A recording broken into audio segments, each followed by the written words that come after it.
여러분, 하나님을 기쁘시게 하는 삶을 살고 있습니까? 어제 우리의 삶을 보면, 또 지난 한 주간을 생각하면 우리의 삶이 하나님의 기쁨이 된 삶이라고 여러분 생각이 드십니까? 어떻게 하면 하나님을 기쁘게 하는 삶이 될까요? 얼마나 많은 것을 해야지 하나님을 기쁘게 해드릴 수 있는 삶을 살아갈 수 있을까요? 오늘 제가 여러분들에게 하나님을 기쁘게 하기 위해서는 우리가 해야 할 일들이 너무나 많이 있습니다 라고 말씀을 하기보다는 단 한 가지만, 단 하나만 있으면 하나님을 기쁘게 할 수 있습니다 라는 말씀을 제가 여러분들에게 전하고 싶어요. 우리가 잘 알고 있는 이 켄 가이어라는 이 저자가 쓴 묵상하는 삶이 있습니다. 이 묵상하는 삶 그 내용을 보면 하나님을 기쁘게 하는 삶을 살기 위해서는 단 한 가지만 하면 됩니다 라고 켄 가이어가 주장을 하고 있습니다. 그 주장의 내용이 그 한 가지가 뭐냐 하면, 나는 오늘 사랑하며 살았나, 내가 오늘 사랑하며 살면 그 삶은 하나님께 기쁨을 드리는 삶이요, 사랑 없이 하루를 살아가는 삶은 하나님을 기쁘게 하지 못한 삶이다. 그렇게 켄 가이어는 주장을 하고 있습니다. 우리는 이 땅에서 많은 사람들을 만나서 대화를 하죠. 우리의 대화 속에, 그 대화의 중심에 사랑이 있느냐, 우리의 언어 속에는 사랑이 있는 언어를 우리가 사용을 하고 있느냐, 우리가 사람들을 대할 때 우리가 주는 이 눈빛이 사랑의 눈빛인지 우리가 늘 점검해야 되고요. 또 우리가 순간순간마다 인생의 발걸음 속에서 무언가를 결정하고 무언가를 선택하는 삶인데, 그 선택과 그 결정 속에 사랑이 있었느냐. 그저 우리가 하나님을 기쁘게 하는 삶을 살기 위해서 정말 많은 것을 하나님께서 요구하는 것이 아니라 우리의 인생의 발걸음마다 그곳에 사랑이 있기를 하나님께서는 원하신다는 사실을 이 켄 가이어가 묵상하는 삶을 통해서 우리에게 가르쳐 주고 있습니다. 그런데 여러분, 사실 사랑은 말은 쉬워요. 원수를 사랑하라는 이론이 너무 쉽죠. 그러나 사랑을 실천하는 것은 정말 힘든 것 같아요. 저도 여기에서 사랑하라고 지금 말씀을 전하고 있지만, 사랑이라는 이 기준을 딱 대고 정말 기준이나 잣대를 이렇게 딱 재면 제가 이 자리에 있을 수 없는 사람입니다. 그만큼 사랑이라는 것은 힘든 것 같아요. 우리의 말 속에, 우리의 언어 속에, 우리의 눈길 속에, 눈빛 속에, 우리의 결정 속에 우리의 사랑이 있어야 하나님을 기쁘게 해드리는 삶이 됨에도 불구하고 그러지 못할 때가 얼마나 많은지 모르겠더라는 거죠. 우리가 신앙생활을 이제 하는데요, 신앙생활이 무엇일까? 저는 단 한마디로 정의를 내리자면, 신앙생활은 하나님의 은혜로 사는 것입니다 라고 말씀드릴 수 있어요. 우리의 신앙생활은 처음부터 하나님의 은혜로 시작되었고요, 마지막 끝날 때까지 하나님의 은혜로 끝나야 합니다. 하나님의 은혜가 없으면 우리의 신앙이 시작될 수도 없고 마칠 수도 없다라는 거예요. 모든 것이 하나님의 은혜입니다. 그렇기 때문에 사도 바울의 고백, 나의 나 된 것은 하나님의 은혜입니다. 이 고백이 우리의 삶 속에 얼마만큼 묻어나오느냐, 이 고백을 우리의 발걸음마다 얼마나 고백하느냐에 따라서 신앙의 성숙도가 결정이 된다는 거죠. 신앙의 깊이가 깊어지지 않았을 때는 하나님의 은혜를 깨달을지 못하여. 그러나 신앙이 깊어지면 깊어질수록 순간순간마다 나를 인도해 가시는 그 하나님의 은혜가 있기 때문에 그 은혜를 생각하면 고난 가운데서도 감사할 수 있고 기쁨 가운데서도 교만해지지 아니하고 하나님의 은혜임을 고백하며 눈물을 흘릴 수 있는 것이 우리의 신앙생활이 되더라는 거예요. 그래서 우리의 신앙생활을 한마디로 고백하면 하나님의 은혜입니다. 이렇게 고백하지 않을 수가 없어요. 여러분, 여기서 우리가 한 가지 정의를 내려야 되는데, 하나님의 은혜라는 이 말의 정의가 무엇입니까? 우리가 은혜 받았습니다, 하나님의 은혜입니다, 모든 것이 하나님의 은혜입니다라고 이야기를 하는데, 그 은혜라는 정의가 뭐예요? 자격 없는 자, 부족한 자, 받을 수 없는 자가 하나님께서 공짜로 우리들에게 선물을 주시는 것, 그것이 은혜이지 않습니까? 여러분, 은혜는 모든 것이 하나님으로부터 출발되는 겁니다. 하나님께서 하시는 것이요, 하나님께서 주시는 겁니다. 모든 것이 하나님입니다.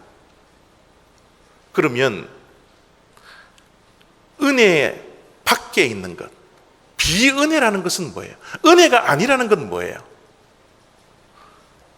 하나님으로부터 출발되지 않는 것이에요. 하나님이 하시지 않고 내가 하는 것, 그것은 비은혜입니다. 여러분, 비은혜 속에서 살다가 내가 사랑해야지, 원수를 사랑해야지, 비은혜 속에 하나님의 은혜를 경험하지 못하고 하나님의 은혜 속에 살지 못하는 비은혜 속에 살면서 나를 미워하는 자를 사랑해야지, 이것은 너무 힘든 상황이 되는 거예요. 그러나 하나님의 은혜를 날마다 경험하고 하나님의 은혜 속에 살아가고 정말 하나님의 은혜가 날마다 충만해서 하나님의 은혜에 감격하는 자는 원수를 사랑하는 것까지도 내가 하는 것이 아니라 누구의 힘을 빌려서요? 하나님의 은혜에 빌려서 하나님의 사랑으로, 하나님의 능력으로 사랑할 수 있게 되는 것, 그것이 여러분 믿는 자들의 사랑 방법이지 않습니까? 여러분, 우리가 내 힘으로, 내 능력으로, 내가 가지고 있는 이 사랑으로 누군가를 사랑했을 때 우리는 날마다 쓰러질 수밖에 없어요. 부족할 수밖에 없는 그런 인생을 살아갈 수밖에 없습니다. 그러나 우리가 날마다 하나님의 은혜에 충만해져 있고 하나님의 사랑을 날마다 듬뿍듬뿍 받는 그런 인생이 된다면 우리 안에 있는, 우리를 채워주시는 그 하나님의 은혜와 그 사랑으로 인해서 우리가 원수까지 사랑할 수 있는 것이 결코 이론이 아니라 실천적인 사랑이 될 수 있다는 사실입니다. 원수를 사랑하라. 여러분, 내 힘으로는 불가능해요. 어떻게 그 원수를 사랑해요? 나를 미워하는 사람을 어떻게 사랑할 수 있습니까? 그러나 하나님 안에 있어서는 능치 못할 일이 없다라는 거예요. 그래서 우리는 하나님의 사랑을 자꾸 채우셔야 합니다. 여러분, 하나님의 사랑이 채워져서 이것이 넘쳐날 수 있을 만큼 채우셔야 돼요. 내가 무엇을 하려고 하는 그런 인생이 아니라 내 힘과 내 능력으로 무언가를 하려고 하는 신앙생활이 아니라 이제는 하나님께서 채워주시는 그 은혜가 넘쳐서 할 수 있는, 그 넘침으로 할 수 있는 그것이 신앙생활이라는 사실을 우리가 기억하셔야 합니다. 사랑의 문제도 동일한 거예요. 하나님께서 주시는 그 사랑이 채워지고 넘쳐질 때 우리는 원수까지 사랑할 수 있는 것이, 그것이 가능한 일임을 우리가 믿고 하나님의 사랑과 은혜를 날마다 채우는 은혜가 우리에게 있어야 된다는 사실이에요. 하나님의 은혜가 채워지고 하나님의 사랑을 받기 시작하면요, 우리 또한 우리의 사랑이 하나님께로 향하게 되어 있습니다. 여러분, 우리의 인생은요, 이 방향이 너무너무 중요해요. 열심도 중요하지만 방향이 잘못되면 그 열심은 헛된 것입니다. 우리의 속도도, 인생의 속도도 너무너무 중요하지만 방향이 잘못되어져 있으면 그 속도도 헛된 것이에요. 우리의 사랑의 방향도 분명한 방향이 있어야 합니다. 그 방향은 어디를 향하여서 가야 돼요? 하나님께로. 하나님이 우리를 완전한 사랑으로, 온전한 사랑으로 우리를 사랑해 주셨기 때문에 우리는 우리의 사랑을 하나님께로 향하여서 하나님을 사랑할 수 있는 믿는 자들이 되어야 된다는 거죠. 근데 여러분, 믿는 자들이, 우리 여기 앉아 계신 우리 올리브교회 성도님들 한 분 한 분이 하나님에 대한 사랑이, 그 방향이 잘못될 수가 있나요? 여러분, 하나님을 사랑하지 않는 분 계세요? 우리가 믿는다고 하면서 하나님을 사랑하지 나는 하나님을 안 좋아요 이러면서 이 자리에 앉아 있는 분 계세요? 그런 사람은 믿는 자라고 하면 한 명도 없다라는 거예요. 우리는 다 하나님을 사랑한다라고 고백합니다. 하나님을 사랑하고 있습니다. 그런데 여러분, 그 하나님에 대한 사랑, 하나님을 사랑하는 그 방향이 온전하다라고 여러분 확신할 수 있으세요? 하나님을 사랑한다라고 우리가 입술로 고백은 하고 있지만 내 사랑이 잘못될 가능성이 있다라고 여러분 생각할 수 있습니까? 우리의 사랑이요, 때로는 왜곡될 수 있어요. 때로는 우리의 사랑이 진짜 사랑이 아니라, 진실된 사랑이 아니라 가짜 사랑일 가능성도 우리들에게는 얼마든지 있습니다. 그래서 사도 요한이 오늘 말씀 속에서 우리가 하나님을 향한 이 사랑이 진짜인지 가짜인지, 어떤 기준을 두고 우리의 사랑이 진짜라고 이야기할 수 있는 것인지, 우리의 사랑이 왜곡된 사랑, 거짓된 사랑이라고 할 수 있는 것인지, 그 기준을 20절 속에서 이렇게 말씀을 하고 있습니다. 누구든지 하나님을 사랑하노라 하고 그 형제를 미워하면 이는 거짓말하는 자니, 보는 바 그 형제를 사랑하지 아니하는 자는 보지 못하는 바 하나님을 사랑할 수 없느니라. 하나님을 사랑한다 누구든지 이야기할 수 있지만, 하나님을 사랑한다라고 이야기를 하면서 내 이웃을, 형제를, 자매를 사랑하지 못한다면 그 사랑은, 하나님에 대한 그 사랑은 어떻게 해요? 거짓된 사랑이라는 거예요. 우리는 하나님을 사랑한다라고, 우리의 사랑의 방향이 늘 하나님께로 향하고 있다라고 늘 입술로 고백은 하고 있지만, 우리가 이웃을 사랑하지 못하고, 내 남편을 사랑하지 못하고, 내 아내를 사랑하지 못하고, 내 자녀를 사랑하지 못하고, 부모를 사랑하지 못하고, 우리 신앙의 공동체에 있는 형제 자매를 사랑하지 못한다면 그 사랑은 왜곡된 사랑, 거짓된 사랑이라. 보이는 형제를 사랑하지 못하는데 어떻게 보이지 않는 하나님을 사랑할 수 있으리요?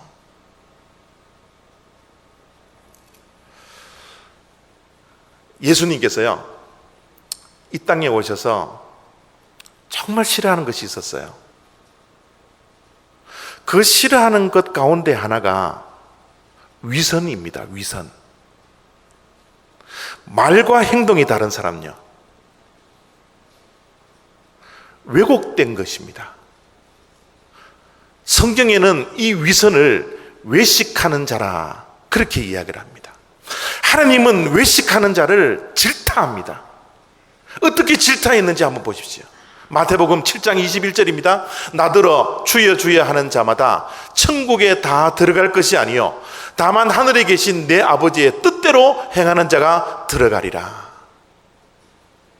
아무리 하나님을 향하여서 주여 주여 우리가 예배를 드리고 경건의 모양은 가지고 있다 할지라도 경건의 능력이 드러나지 않고 사랑을 실천하지 못하고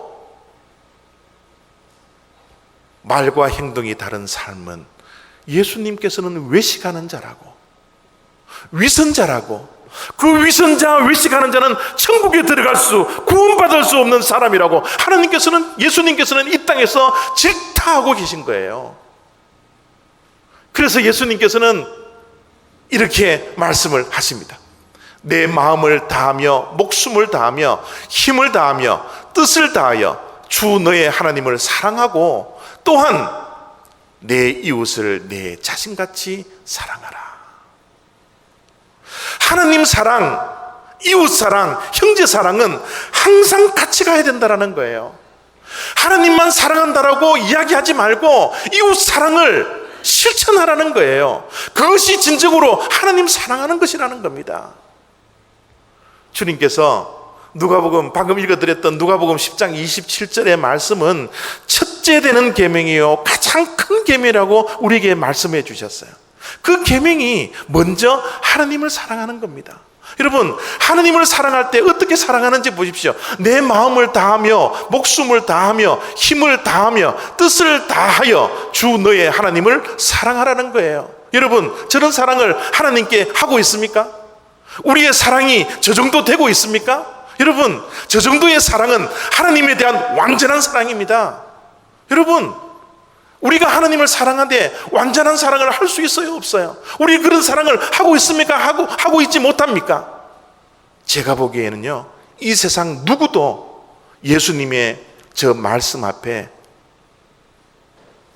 100% 나는 사랑을 하고 있습니다라고 말할 수 있는 사람은 없다라고 저는 생각해요. 왜냐하면 저 사랑은 우리의 사랑이 아니라 사실은 하나님이 우리를 사랑해 주셨던 하나님의 사랑입니다. 여러분, 하나님은 마음을 다하여 우리를 사랑하셨어요. 하나님은 목숨을 다하여 우리를 사랑해 주셨습니다. 하나님은 우리를 사랑할 때 힘을 다하여 사랑해 주셨어요. 하나님은 우리를 사랑할 때 뜻을 다하여 우리를 사랑해 주셨다는 겁니다. 그 사랑을 받은 우리들은 이제 하나님을 사랑해야 되는데 그 사랑의 증거로서 우리는 어떻게 사랑해요? 내 이웃을 내 몸과 같이 사랑하는 것. 여러분, 하나님을 사랑할 때 완전한 사랑으로는 사랑을 할 수 없지만 이웃 사랑은 우리들이 얼마든지 사랑할 수 있는 거예요. 그것이 첫째 되는 계명이요 가장 큰 계명이라고 주님께서는 우리들에게 말씀해 주셨습니다. 그래서 이 말씀을 기억하고 있는 사도 요한은 21절 속에 우리들에게 이렇게 말씀을 합니다. 우리가 이 계명을 주께 받았으니 하나님을 사랑하고 내 이웃을 내 몸과 같이 하는 그 계명은 내가 주께 받았으니 하나님을 사랑하는 자는 또한 그 형제를 사랑할지니라. 여러분, 21절 말씀 속에서 우리가 꼭 기억해야 할 단어가 한 가지가 있는데 그 단어는 계명이라는 단어예요. 권면이 아닙니다. 여러분, 권면은 우리가 들을 수도 있고 안 들을 수도 있어요. 순종할 수도 있고 불순종할 수도 있고 선택권은 우리들에게 있습니다. 그러나 계명은 달라요.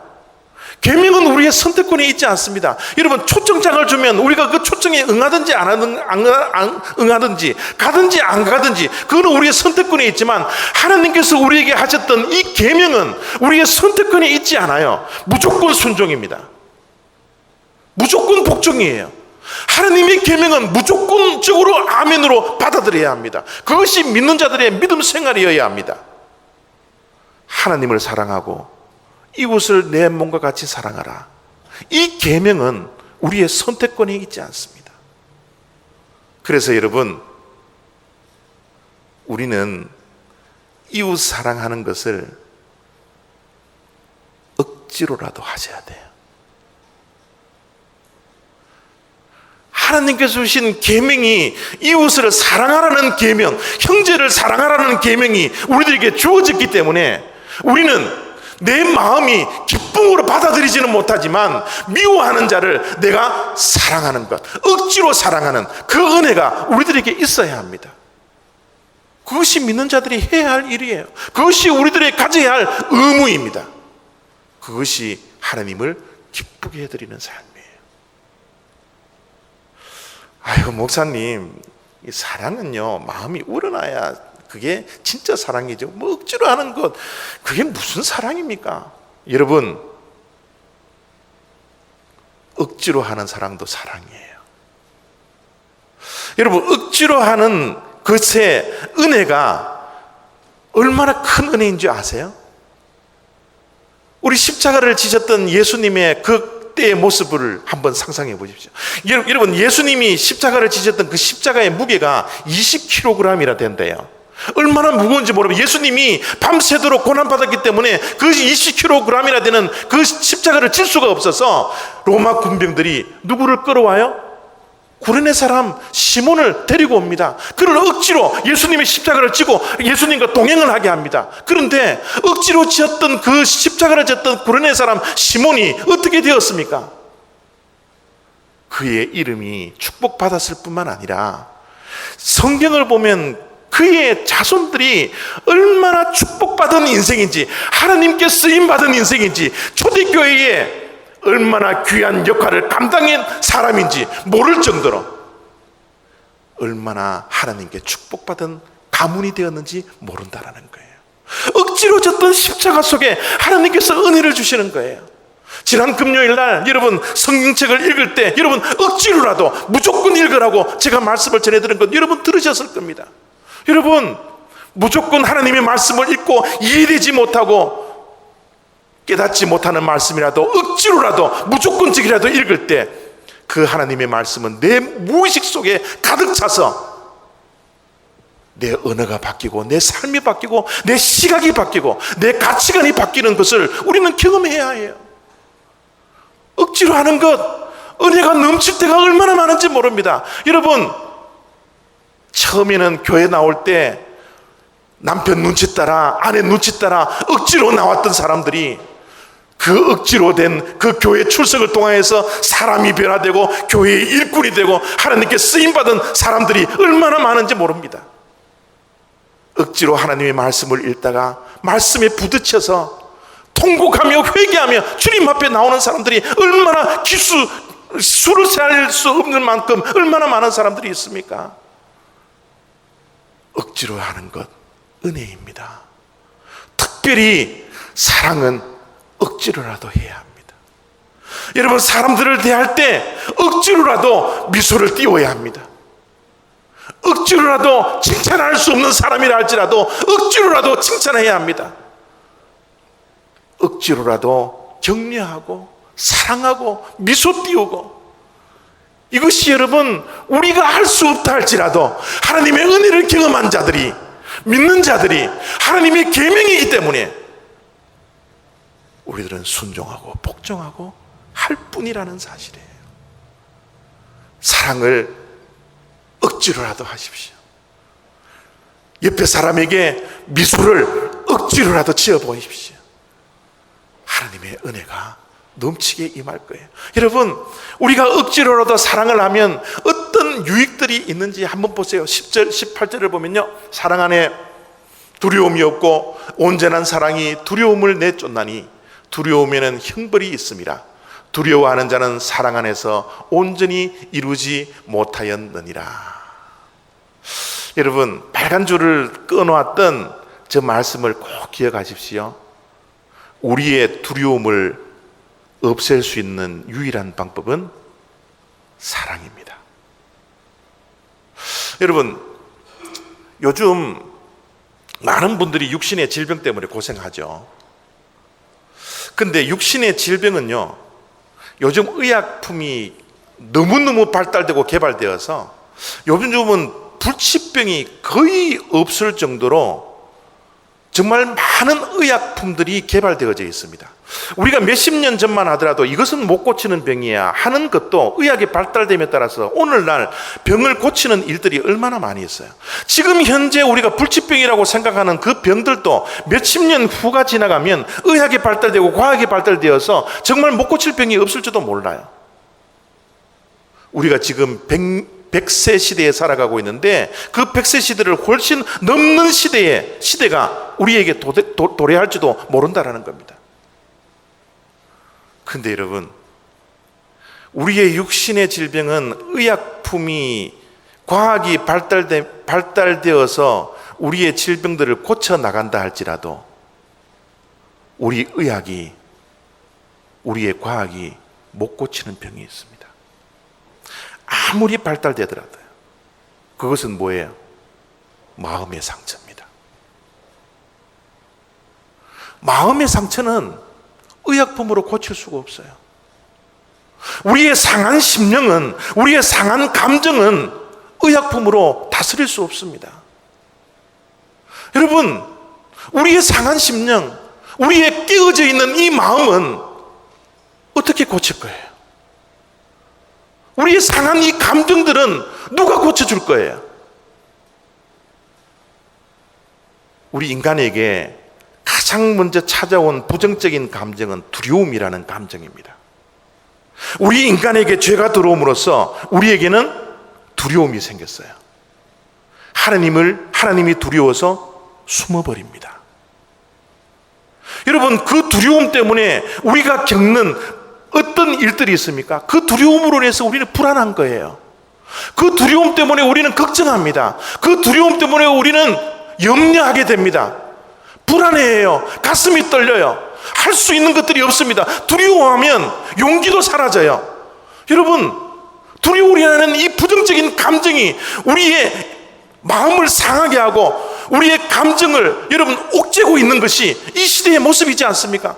우리가 각종 두려움으로 불안해하고 염려하고 걱정하고 하루하루를 살아가는 것이 우리들의 모습이지 않습니까? 여러분, 이 두려움의 부정의 감정, 죄로 인하여서 우리 인간들에게 찾아왔던 이 부정적인 감정은 어떻게 해결할 거예요? 사도 요한은 18절 속에 말씀합니다. 온전한 사랑만이 그 인간들이 가지고 있는 두려움을 내쫓을 수 있다라고. 이 사실을 여러분 우리들이 믿습니까? 여러분, 이 사실을 믿는다면 우리의 심령 속에 두려움에 하루하루를 살아갈 수밖에 없는 우리 인간의 이 마음 속에 무엇을 채워 넣어야 합니까? 사랑을 채워 넣어야 합니다. 그것도 그냥 사랑이 아니라 온전한 사랑을 채워 넣어야 해요. 이 온전한 사랑은 하나님의 사랑, 십자가의 사랑, 십자가의 은혜, 십자가의 용서밖에 없다라는 사실이에요.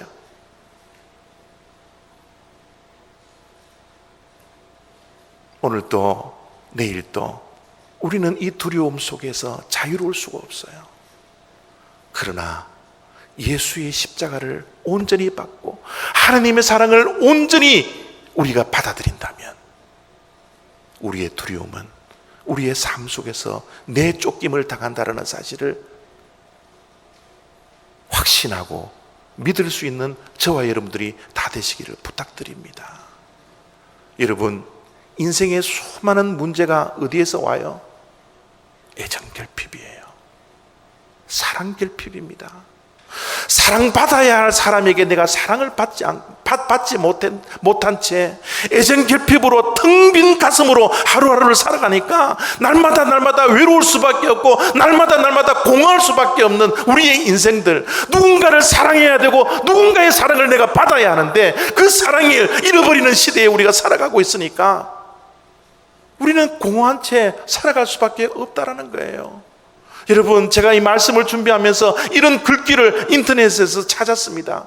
사람의 가장 강력한 욕구는 생존이지만, 여러분, 우리 인간들이 가지고 있는 가장 기본적인 욕구, 가장 강력한 욕구는 살아야 되겠다라는 욕구입니다. 생존의 욕구예요. 내가 살아야 되겠다. 그런데 여러분, 이 욕구, 생존의 욕구도 목적이 있다라는 거예요. 생존의 목적은 사랑하고 사랑받는 것이다. 여러분, 우리가 왜 살아야 합니까? 왜 생존해야 됩니까? 살아있는 목적과 이유가 뭡니까? 누군가로부터 사랑을 받고 누군가를 사랑하는 것, 이것이 우리의 인생의 목적과 이유가 된다는 거예요. 그래서 마지막 줄에 그렇게 사랑은 생존만큼 강력한 마음의 욕구이고 삶의 목적입니다. 우리가 누군가에게로부터 사랑을 받아야 해요. 누군가를 우리는 사랑을 해주어야 합니다. 우리는 날마다 하나님으로부터 사랑을, 이 온전한 사랑을 받아서 두려움이 사라질 수 있지만 여전히 예수 그리스도의 사랑, 십자가의 사랑, 이 온전한 사랑을 받지 못한 마음의 상처를 가진 자, 마음에 뻥 뚫린 사람들, 날마다 외롭고 허무한 채 예수 그리스도를 알지 못하고 살아가는 자들, 그들에게 우리는 무엇을 해야 합니까? 그들을 위해서 줄 수 있는 사랑이 무엇입니까? 하나님의 사랑, 그리스도의 사랑. 여러분, 우리가 이웃을 사랑하고 형제를 사랑하고 자매를 사랑해야 되는데 최고의 사랑은 어떤 사랑이에요? 예수 그리스도의 사랑을 증가하는 사랑입니다. 온전한 사랑이 그 사람에게 전달되어서 그 사람도 텅 빈 가슴에 하나님의 사랑을 채워넣고 이웃을 그 사랑으로 사랑할 수 있는 사람이 될 수 있게 하는 것, 그것이 우리가 해야 할 일이라는 거예요. 사랑하는 성도 여러분, 우리는 하나님을 기쁘게 하는 삶을 살아야 합니다. 어떻게 하나님을 기쁘게 할 거예요? 어떤 많은 것을 해야지 하나님이 기뻐하시겠습니까? 우리의 삶에 발자국 발자국마다 사랑이 있기를 원해요. 우리의 대화 속에, 우리의 언어 속에 사랑이 있기를 원합니다. 우리의 눈빛 속에도 사랑이 있기를 원해요. 그 사랑을 진짜 할 수 없는 그런 사람이라 할지라도 억지로 사랑하는 은혜가 우리들에게 있어서 하나님을 날마다 기쁘게 드릴 수 있는 그런 복된 인생, 그런 신앙생활이 저와 여러분의 인생과 여러분의 신앙생활이 다 되시기를 부탁드립니다.